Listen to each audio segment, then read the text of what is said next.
அமெரிக்காவின் மத்திய புலனாய்வு அமைப்பான FBI இயக்குநராக இந்திய வம்சாவளியை நியமித்துள்ளார் அதிபர் ட்ரம்ப். குஜராத்தை பூர்வீகமாக கொண்ட காஷ் பட்டேலை FBI இயக்குநராக நியமிப்பதாக அறிவித்தார் ட்ரம்ப்.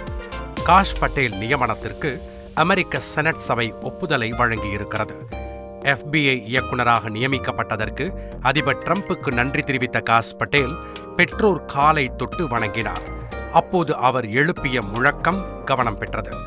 தனது நியமனம் உறுதி செய்யப்பட்டதும் ஜெய் ஸ்ரீ கிருஷ்ணா என முழங்கினார் காஷ் பட்டேல்.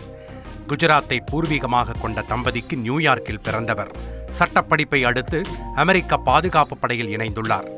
அமெரிக்காவில் அதிபர் ட்ரம்பின் தீவிர விசுவாசியாக வலம் வரும் காஷ் பட்டேல் ட்ரம்பின் அமெரிக்காவே முதன்மை என்ற கொள்கையை தீவிரமாக ஆதரிப்பவர்.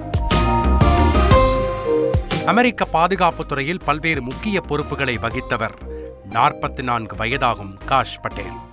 ட்ரம்பின் முந்தைய ஆட்சி காலத்திலேயே பல்வேறு சிறப்பு நடவடிக்கையில் வெரி குட் வாங்கியவர். உலகெங்கிலும் உளவுத்துறை மற்றும் பயங்கரவாத எதிர்ப்புகளுக்கு நிதி ஒதுக்கும் துறை தொடங்கி அமெரிக்க சிறப்பு நடவடிக்கை குழுக்களை கண்காணிப்பது வரையில் பல உயர்மட்ட பொறுப்புகளை ஏற்று சிறப்பாக பணியை முடித்த அனுபவம் கொண்டவர். ISIS தலைவர் அல் பாக்தாதி, அல் கைதாவின் காசிம் அல் ரிமி ஆகியோர் கொல்லப்பட்ட அமெரிக்க ஆபரேஷன்கள் அவரது தலைமையின் போதே நடைபெற்றது. அப்போது அமெரிக்க பணைய கைதிகள் பாதுகாப்பாக நாட்டுக்கு அழைத்து வரப்பட்டனர்.